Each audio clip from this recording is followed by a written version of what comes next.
what on earth are we talking about?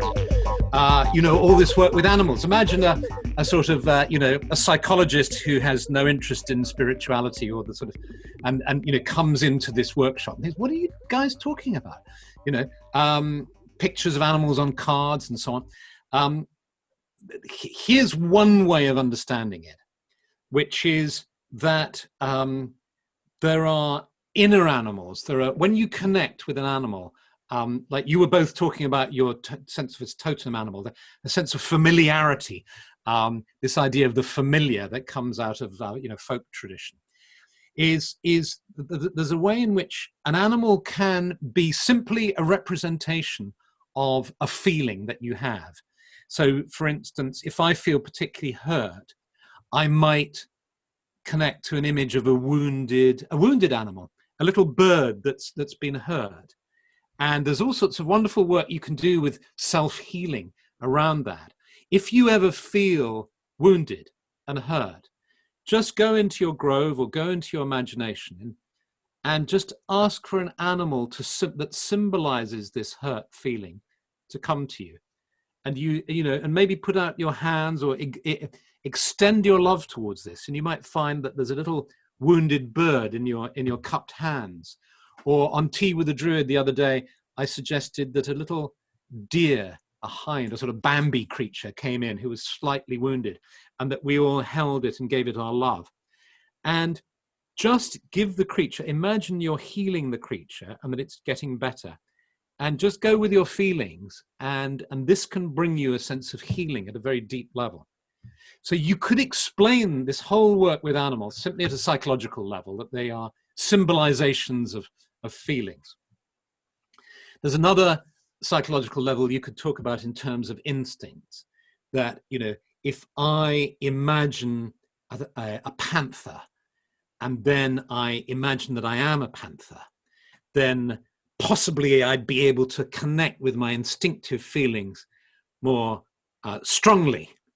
And Stephanie would be either terribly pleased as a result or terribly displeased, depending on how she felt about panthers and whether she wanted me to be instinctive. What sort of animal would you get on with it? So again, purely psychological. But with a spiritual perspective, we can go deeper. We can say, yes, okay, that's a reality. And there's a whole lot of work we can do about that. That maybe if we need to release feelings, we can bang a drum made of, deer skin and howl and let things out and all the rest of it. But we believe as well, and I think you probably do too, which is why you're here, is that animals exist in the other world, that there is this physical world, but it's not the only world. This is the world of appearances. It's real.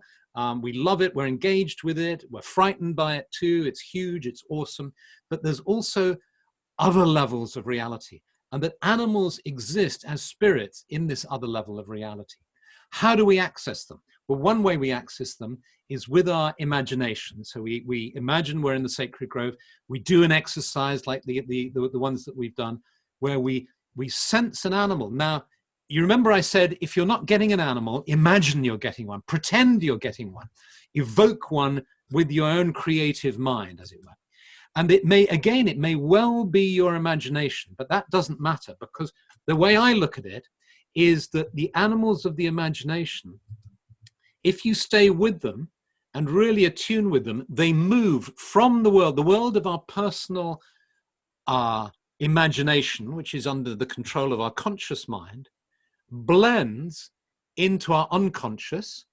And you could still say, you could take a Freudian approach and say, well, that's your personal unconscious. But I believe you keep going with your personal unconscious. So a pig in my personal unconscious may mean something different to a pig in your personal unconscious. But it's there. It's appearing in my dreams, for instance. But if you keep going, if you make voyages into the unconscious, hence the value of meditation, because you can go into this world that is normally inaccessible to you with everyday consciousness. You go deep, you go into your personal unconscious. And then I believe we reach the collective. We then become Jungians, and we say, we're in the collective unconscious. And so we're experiencing the pig at the collective level, getting messages, ideas, symbols, having dreams and so on. And you can say, oh, yes, but that's just the collective. That's nothing more than some kind of collective feeling about, at the moment, there may be a collective feeling about bats, for instance, and so on. But then you can, we believe, or I believe certainly, that you go further and you get beyond the collective to the transpersonal, the spiritual, if you like. And that it's not just the sum total of everybody's unconscious mind in a great sort of soup out there. It's actually transpersonal. It's the mind of God, goddess. It's the deeper reality. It's that realm. And that they're there. They're out there. There's the real animal. So you've taken a journey from pretending, imagining, creating in your imagination. You've taken it. You've gone in through meditation. You've dropped down to deeper states where you can go into your semi-conscious and an unconscious world. You've had experiences, and you've gone further in a shamanic way, you could say, into the collective, and then continued on into the transpersonal, into the other world. And then when you have those experiences, you will know about it. You may only have one dream in your life.